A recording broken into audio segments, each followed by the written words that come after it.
Well, it's Thursday, April the 7th. The year continues to just fly on by. You look great this morning. I look like a bright pumpkin. I've been telling everybody this week, I apologize for it.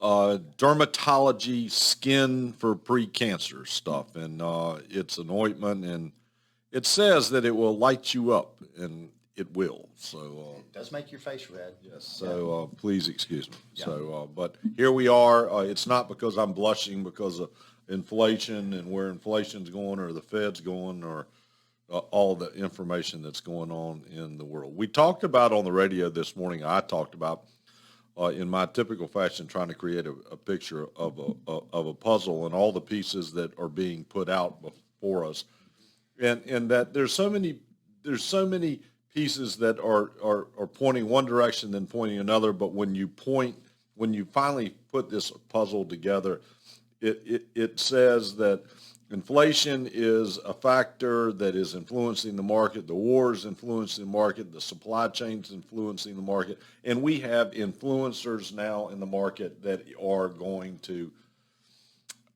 dampen what we have experienced in the market over the last years.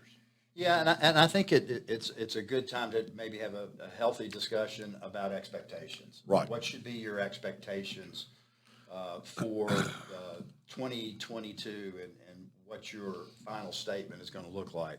You know, I think we still have a very positive feeling, especially after the midterm. So that doesn't leave much time for positive returns, but it does give some time.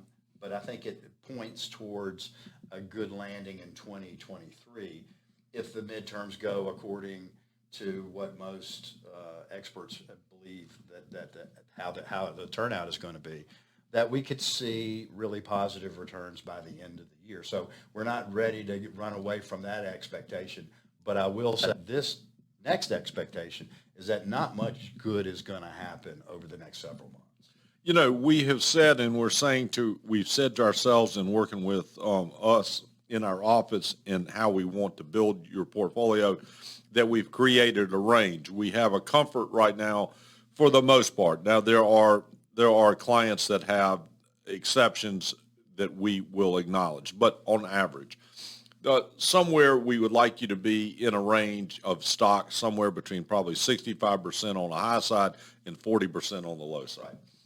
And we want to operate in that range. We want to have more cash in the account than we've had before, and we're somewhere in the 15 to the 25% range of there, knowing we want to implement that cash.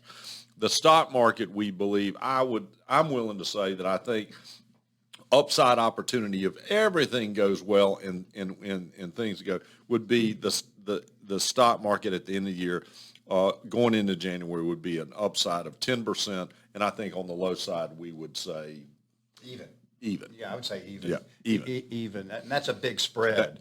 But I think it's one that there's just so many unknowns, and probably the most unknowns I've seen in our history in managing money, just from interest rate increases to the economic woes, labor shortages.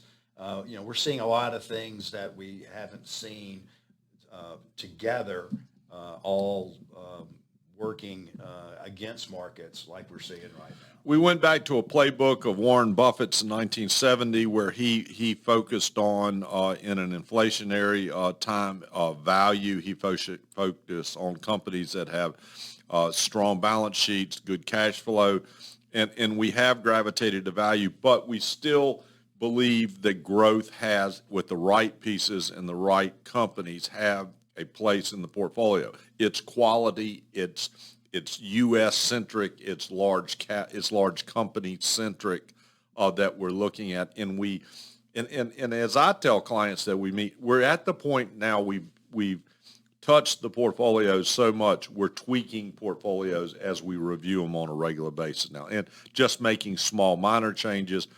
This piece is not performing as well as that piece, so let's make a change from that. The heavy lifting, I think, has been done dating back to January when we rotated out of certain bonds into cash, and then we've kept making pretty big strategic moves from value from growth to value, and then took pieces out that were too risky, we felt, for the market we're in. So I think the heavy lifting's been done. Now we're just waiting for the air to be cleared, so to speak. Don't know if it will repeat itself, but you shared a statistic that April historically over the last 10 years, That's the last 30 years. last 30 years has been up.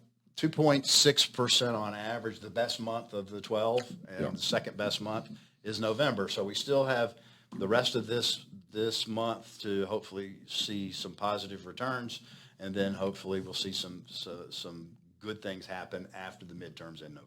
We continue to talk to everybody we can talk to, continue to get information from every source and compile it. We meet and talk on a regular basis. We're super active in it. We understand the importance of it. Call us if you have any questions. Call us if you have any concerns. We know the importance of what we're doing for you because we know it is your money. And your money matters. We'll see you next week.